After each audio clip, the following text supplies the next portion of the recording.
Welcome to the final episode of this year's Small Firm Exchange podcast, where Mel Price, the 2017 Small Firm Exchange Chair and founder of Work Program Architects in Norfolk, Virginia, speaks with a special guest, Mickey Jacob, who is the 2013 AIA Chair and founder of BDG Architects in Tampa, Florida.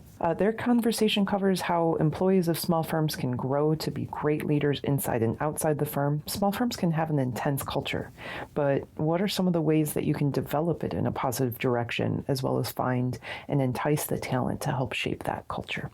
So they have a great conversation, and I hope you enjoy. Small firm. Running a small business and seeing the ups and downs and ebbs and Different flows. scale, working in the small firm like us. So like my passions for Got community engaged in building, the community and started to build leadership. architecture, reach, And then we get paid to do what we love. So I thought it was going to be easy. You set up the tables, you plug in the printer, you go. Wow.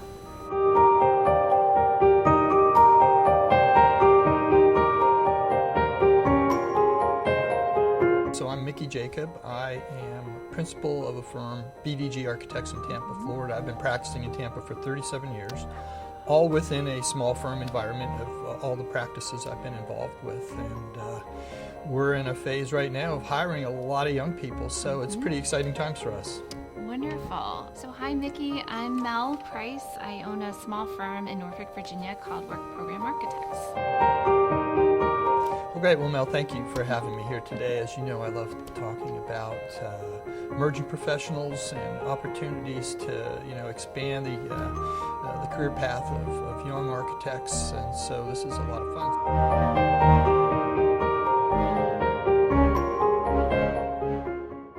So how are you attracting folks to your firm? Are they coming to you because they know of your service to AIA and your firm's design work? How are you finding people? Well, it's really interesting. It's changed. In the past, I would say 5 years ago, what we found is young people were researching the firm. They're coming, they're sending you the resume.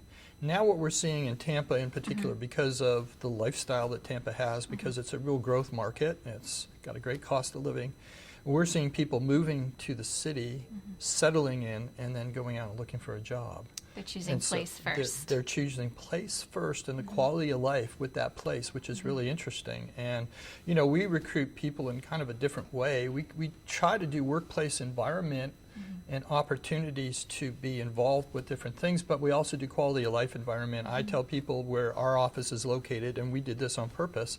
We're right in downtown on the river, and I tell them you can row to work in the morning, you can kayak home if you want, and you can paddleboard at lunch. So it's a real neat environment that we have around us, and I think that's something we use as a very strong recruiting tool. Absolutely. Well, I know you've been working on leadership your whole career, so tell me a little bit about what you do and why you care about it and why you think it's important. I am such a proponent about how do we provide opportunities for our young professionals to get involved in organizations and track towards leadership positions. I mean, it's a key thing. I was lucky in my first job in Tampa.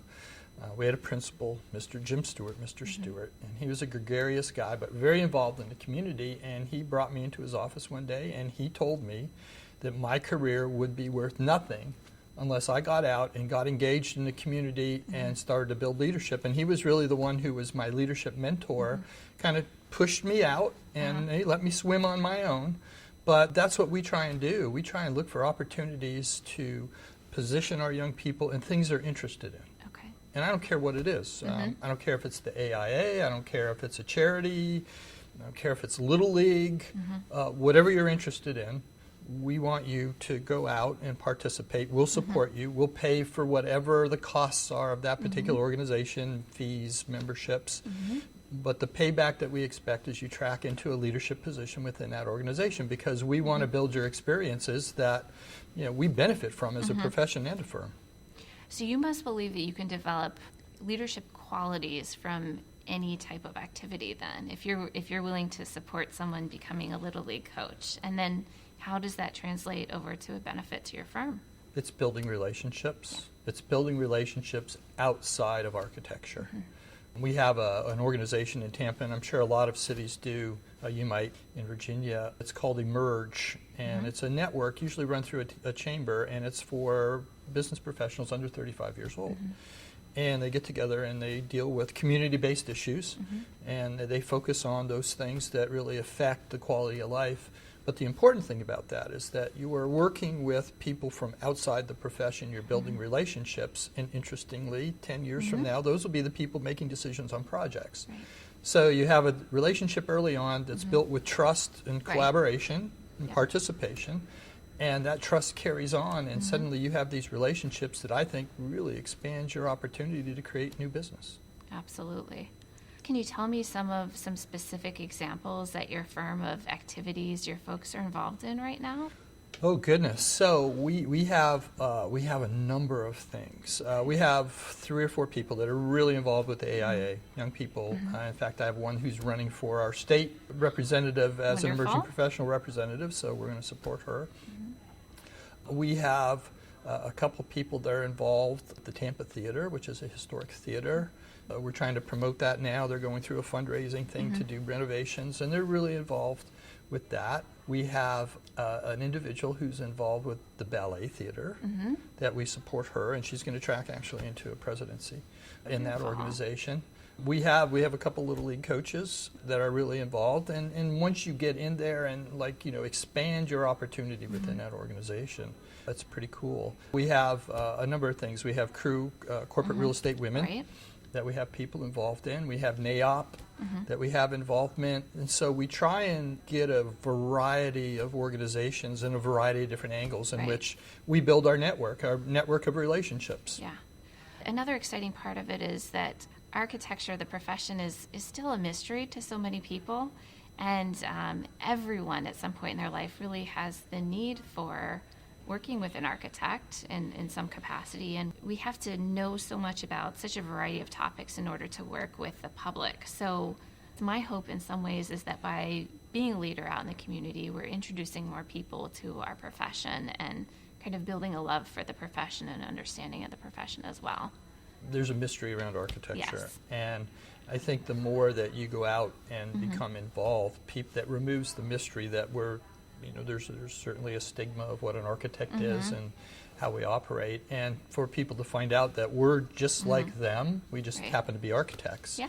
I think it removes a lot of that, and people now become more comfortable of understanding of what we do and how we can be positioned that way. Yeah.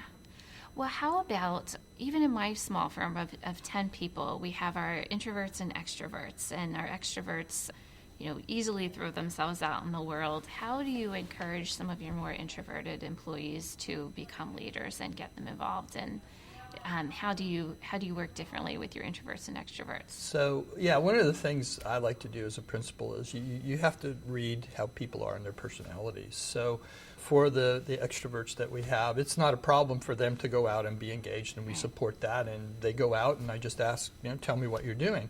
For the introverts, I try and have them shadow me when Okay. I go out. And Okay. so I think we were talking earlier about I just went to a political fundraiser Right. because we're involved, and it's an important part of the process is being Yeah. involved on the political side, because politics touches everything we do in life and the profession. And it was really a very eye-opening experience for them that they were able to tag along with me. I could introduce them to people, I could initiate the discussions, and then they would be asked, especially the candidates would ask them, what do you do, where are you from, why are you in Tampa? Yeah. And it was really a neat way for them to, I think, easily be able to slide in and understand that it's not complicated, it's not hard, you just have to be personable and talk to people. And I always say, if you want to be able to meet somebody, ask them about themselves. So you're in a Absolutely. conversation, just ask them about themselves, and you'll find you'll be in a long conversation, and you'll learn more about people that way. Absolutely. We have, for the first time in my business, we have 3 younger folks who are coming in. So I've been working with them to make sure they're, of course, in initial client meetings, One of them is a year out of school, and he is writing his own fee proposals and kind of seeing the process all the way through. And it's so rewarding to get them involved early and have them develop their leadership as an architect at the beginning of the process. And I'm finding that the more that I lay out the whole from start to finish of the process of the profession, the more they behave like owners. And I really get enjoyment and fulfillment out of seeing folks in the company really represent the company well. I love that. And how do you guide them in that process? Because that's a whole different aspect of building skill sets. We talk a lot when folks come in about what we believe makes an architect, and to me it's a really well-rounded person. And we have several folks coming from larger firms that were intrigued by working for a small firm and intrigued by all the opportunities. And they have this fear of project management, and they want to do everything but project management. And slowly, I think they realize that, they're designers. They want to have design controls. And the more they learn to do all of these other things, work with clients, have conversations with clients about their budget and how to manage their budget, all of a sudden they have this power because they have these tools now in place to kind of control the course of the project. And so we slowly kind of roll out and help develop those tools so that they can feel empowered, and that's what gets them to stay. If they can start a project, be in there with a client, write the proposal, choose their own engineers they want to work with, and see the project through, and that's what gets folks to stay, and it's a really nice environment to work in. Well, we've always had a transient profession, especially with the young people. I did it when I was younger. And we just hired actually 3 graduates last week. And my benchmark is 2 years. If we can get them to stay 2 years, that's for us is a real win. Because we're in a bigger city, it's Florida, there's a lot of opportunity there. So we're seeing a lot of movement with young people. All the firms are experiencing the same thing. So like your firm, we're trying to create different experiences for them that broadens their capabilities and their learning process within the profession. And finding fun things to do. One of the things that we're doing now that we just did, we just moved. We grew so quickly that we had 3 offices in downtown Tampa. Oh, wow. So for a studio environment, it was kind of a frantic, crazy existence. And we moved into a new space. And what we did was we removed all offices in the space. So our CEO, myself, our other senior leaders, we sit in the studio with everybody. And I tell them, I want you to hear what I do every day. Right. I'm just not this guy that runs in and out all the time and you wonder where he's going and what he's doing, but I want you to see, I want you to hear, I want you to hear me talking to clients, taking them around the studio just to understand that we all have a role. Here's the role that I play within the office. Here's how it affects what you do. And it's been it's been really a neat experience because everybody, I think, is a little more comfortable now approaching the senior people than they were before because we're all in the fray together. I feel like half of what I learned by taking my headphones off every time my boss was on the phone and listening in on those conversations and just learning how you talk through the process. Well, tell me about the younger folks joining your firm. You've been doing this, you said, for over 30 years. Yeah. Do you see generational trends or changes, things? Are you having to adapt to the next generation of architects and hopefully leaders? Yeah, we have to adapt in a lot of ways. One is benefits. We found that in annual performance reviews that sometimes offering more vacation in lieu of a bigger raise is something that's really embraced, which is interesting. That's a completely different dynamic. It's being able to give them an opportunity to do different things. So we're trying to be very thoughtful on how we engage them with projects, but also give them an opportunity to be in the client meetings like you're doing. So they see a client, they understand the kind of challenges that we have and personalities of clients. Everybody's a little different. We also have flexible hours because we have different people who do different things. We have a lot of people that live quite far from the office, so fighting traffic in the morning, if you get there at 9:30 and you work till 6:30, that's fine. We don't care. It's all about how do we make the experience as comfortable and to fit into what their quality of life and lifestyle needs to be as well. Now, some people who are there like at 6:30 in the morning every day. We've got some of those, and they're some of the young folks, which and they get a ton of stuff done. They do.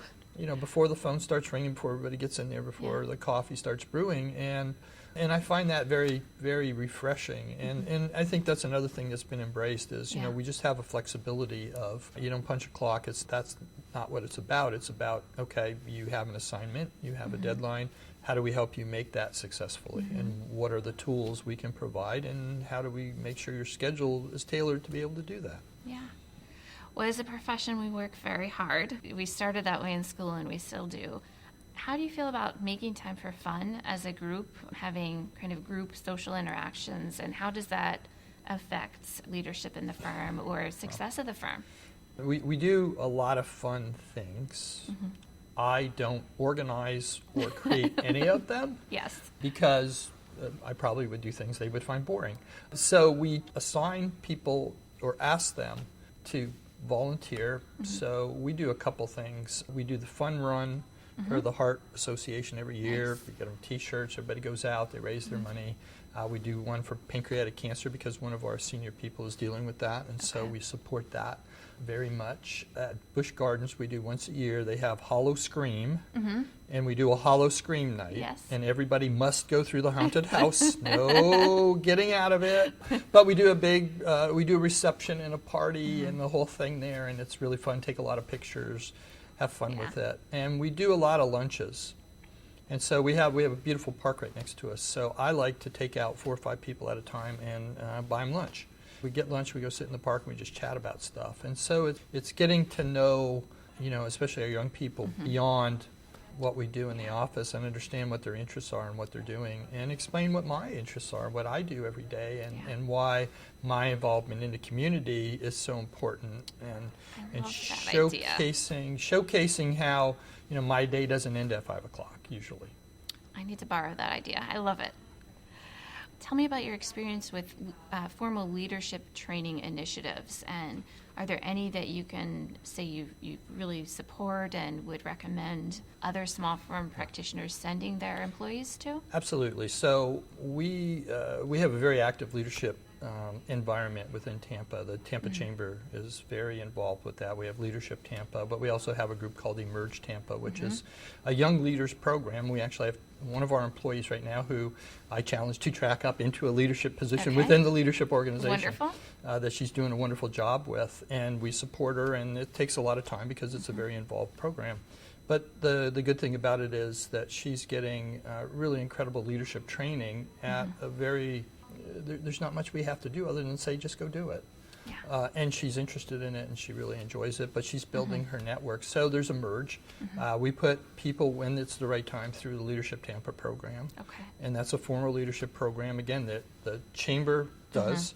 And they create this opportunity for the participants to see our city as you've never seen it before. Everything that happens in the city, why it happens, who's in charge of those things, and it's everything from transportation to law enforcement to aviation to the military to government, all these things that they participate in. So we like to do that as well. And so I'm really trying to push them forward, and how do you get an opportunity to be involved with these groups and then track towards a leadership position within it. Well, you said we do this at the right time. How do you know it's the right time? I listen to what they say. Okay. And so what you have to do is you plant the seed and you wait for them to ask, and you keep saying, we got the Leadership Tampa program. I think you'd be a great candidate for it. And they'll come to you when they're ready. Good. And when you identify somebody you think fits in there, then my responsibility as a firm principal is to guide them and involve them in things that I'm doing. So again, I'd like to bring them along. So when I go to a luncheon or a dinner, typically I'll take 2 or 3 people. We'll buy a table, and I'll just say, okay, here it is. I've got a table. Who wants to go? And usually target some people and make sure that we spread it around a lot. But have them come just so they can be there and see how it is and see the things that I'm doing out in the community and why I'm doing them and the kind of relationships they build. It's always fun when they say, you introduce them to somebody, like, you know that person? Like, yeah, because I'm out. I'm out doing things, and that's what's really important. The more you participate, it's amazing the relationships and the trust that you build in the community. And it's all about becoming a trusted advisor who is there whenever they need you, and that they consider you to be their architect in many ways. Well, I know we're wrapping it up now. I guess any sort of closing advice for a younger person moving up in a small or large firm about developing their leadership skills? Well, one, don't be afraid to go out and get involved with something. And don't be afraid to ask your firm to help support you, but you have to give them a reason why. And as I said before, we'll support our people in anything it is, just as long as they track to a leadership position within that organization. I'm happy, because the payback for us as a firm, the relationships we build, and it's always fun when I know somebody in the community and they come up to me, you know that young person from your firm, like they're just amazing, they're doing all this great stuff. So it comes back to us in different ways that people realize that we're really players in our community in a lot of different ways, and our people out there getting involved. And so when we support them to do that, our firm gets that recognition as well. And again, it builds the trust within the community, and people start to ask us to do things. And I tell everybody, you know you'll be your successful leader when people seek you out to ask you to do stuff. Well, thank you so much. We share some similarities. There's nothing that makes me more happy than hearing someone say something like that about one of my employees. So I've learned so much from you, talking to you today. And keep doing what you're doing, because your firm is building a lot of great young people. Thank you so Mel, much, thank Mickey. you. Really appreciate it. It was my pleasure. Okay.